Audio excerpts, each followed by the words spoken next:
Senator John Thune from South Dakota. Congratulations, Senator Thune. I knew you threw your back into it. You're out there with Bernie Moreno and Dave McCormick and many others. You didn't lose one seat. Congratulations. How you feeling? Good, thanks, Hugh. And it was a big night, obviously led by a big win for President Trump at the top of the ticket. And I think what you saw is the Republican coalition grew around the country as Americans of all stripes banded together and really came together to say enough is enough. We're tired of the failed Biden, Harris, Schumer agenda. And if you look at the numbers, we gained ground in 48 states, nearly every demographic compared to the 2020 election. Improved our margins in more than 2,300 countries across our counties, I should say, across the country. So it truly was a big night, and we're excited about a majority in the Senate and hopefully a majority in the House and what we can do with it. I am so happy about Bernie Moreno because I'm a Buckeye. But Tim Sheehy, I know you were out there with him because he's close. I know you helped Deb Fischer hold off a late charge. I know that you were working for Dave McCormick. By the way, is Dave McCormick safe? Is that victory in the bag? I think it is. In case he just needs to step aside and concede that race. And I hope at some point the media calls it. If you look at where the numbers are coming from, what they've got left to count, we feel really confident about Dave McCormick. And I haven't given up on Kerry Lake or Sam Brown yet. I just want to focus on what is possible and what got done. We didn't lose a single Republican, right? Rick Scott, That's Ted right. Cruz, they were all under Deb Fischer. Not one went down. And all ended up winning by substantial margins. Many of them were close races, but Rick Scott came up big in Florida. Ted ended up winning by 12 points in Texas, and Deb ended up winning by about over 7 points in Nebraska. So, on the main, Hugh, I think it was a resounding and convincing message to the American people and pretty much all across the country. Now, Senator, what really concerns me, the filibuster is safe at least for a while. In fact, the Democrats are going to drop that stuff. Because I don't want the filibuster to go away. But I do worry about the 100 days. Joe Biden just spent money, and money just gave inflation. Can we get real stuff done in the first 100 days, like extending the tax cuts, securing the border, school choice, things like that? Well, it makes a huge difference on what happens in the House. As you know, Hugh, if we have unified control of the government, if we have the House, Senate, and White House, we can use a legislative vehicle called budget reconciliation. And we can do a lot of the things you're talking about. And obviously, the first and foremost is extending the Trump tax cuts, which if we don't do that, ends up being almost a $2,000 tax increase for everybody, all families across the country, not to mention the impact that it would have on the economy, on business, if the taxes go up by $4 trillion. But then you've got energy issues. You've got border issues. There are so many things that we can potentially, of course, address. Obviously, the limitations on how you can use that in the Senate, but that would be huge, and we have to make the most of those first 100 days, first 6 months, because we've got a narrow window here to get a lot done for the country. And boy, winning the House would give us a huge opportunity to do that. So I'm hoping that these last House races come in for us. If that does, I want to lobby you now, Senator, to finish the wall and also to regularize the Dreamers at the same time. Because I know Dreamers upset some people, but Lincoln is our party's first president, and he was with malice towards none, with charity towards all kind of guy. Let me ask you about nominations. The president-elect is going to have a lot more experience this time, and he's going to have a slate. How quickly can those move through, get into position, and start, especially in the national security jobs? We've got to get people there. We do, and that's why we've already, there have been conversations with his transition team, getting names up quickly so we can start vetting them quickly. Hopefully they're people who have already experience so that that vetting process can go more quickly. But yeah, as soon as we get the majority, which should be January 3rd, we got to get on the floor and start moving them. The challenge is, again, the 15 top positions in our government are 30 hours on the Senate floor. We don't expect the Democrats to cooperate with us in any way. It would be nice if on the key national security ones, on defense and state, CIA, and some of those they would. And hopefully we'll find a little bit of that on some of those key positions that need to get filled. But we got to move quickly, and that's the challenge because, as you mentioned, we've got, if you want to get a lot done legislatively in the first 100 days, the Senate also is in the personnel business, and some of these, just by virtue of the rules of the Senate, take a lot of time, particularly if you don't have cooperation from the Democrats.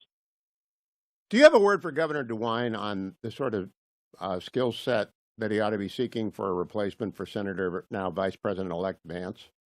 I haven't talked to him this week, but I know that I did catch up with him. It's been a while now, but as we were thinking through this, and I hope that I know the Trump transition team needs to be in contact with him, and obviously we got to get somebody named in your home state that not only is somebody who's going to be a solid principled conservative who wants to get things done, but also somebody that could win the re-election, because you'll have to run in a special election here in a couple of years. So if you're available for that nomination, Hugh, let me know. No. I don't want any jobs. It's the greatest thing in the world. I am the rarest thing inside the Beltway. I don't want anything from the transition.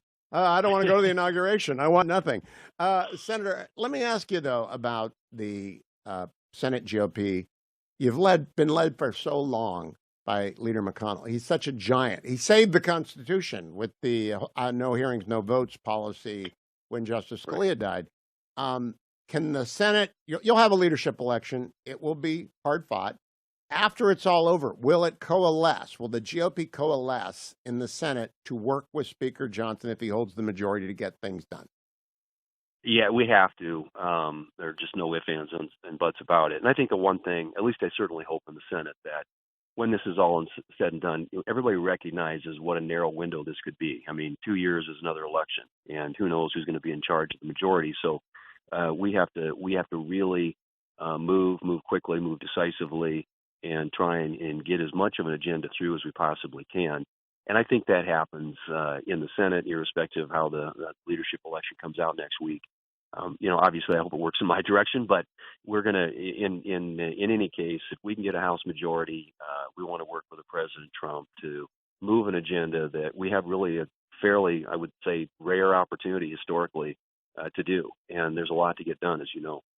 Now, Senator, we have 20 Republicans defending seats in the next cycle. It's the first election after a presidential win is really tough for the incumbent party.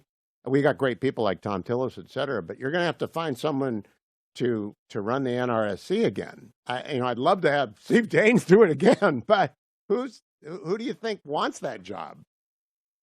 Well, I know somebody that does, and who would be great. But you're right, Steve Daines, man, what big shoes to fill. That guy he crushed it. Oh my gosh, yes. And he's up in 2026. He's got to run for re-election in Montana, which it doesn't entirely preclude somebody from doing it again, but makes it a little bit more challenging. And I think he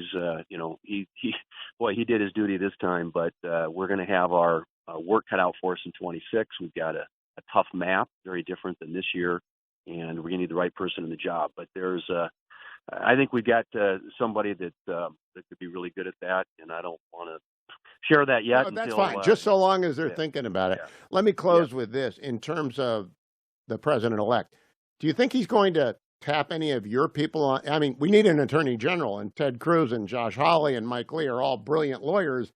Is he going to deplete your ranks by asking someone to come serve in the Senate? Maybe you could take a Democrat and put him in the cabinet and get a Republican governor to add some reinforcements? Well, and we've talked about that with the transition team, and I know they're thinking through too just how many vacancies we can actually tolerate in the Senate, and we've got some really, really talented people who would make great Trump administration officials in what I think are some really key positions. But if they go very deep, then it creates challenges. Then you've got to get the right people appointed by the governors. They got to run right away. And so that has its own set of challenges as well. I know that there are, as you mentioned, there's some great ones, and there's some really good spots where they would fit. But I know that's a factor that the administrator or the Trump folks transition team is taking into consideration as they think through some of these key positions. Last question, Senator. The realignment. Half of Hispanic males voted for the president. A quarter of Black American men voted for the president. Is the conference briefed on this and the incredible implications of the realignment that happened? Yeah, I mean, I think we're going to have a lot more conversations about that as we kind of do the after action plan on this, Hugh. But it was a truly stunning American election if you look at where the votes came from in this country. And obviously speaks incredibly well of President Trump and his appeal. to ordinary Americans, working class Americans, people who get up every day and do the work. And he's not somebody who necessarily appeals to the elites, but he brought a big coalition with him, and we need to continue to grow and build it because politics is about addition.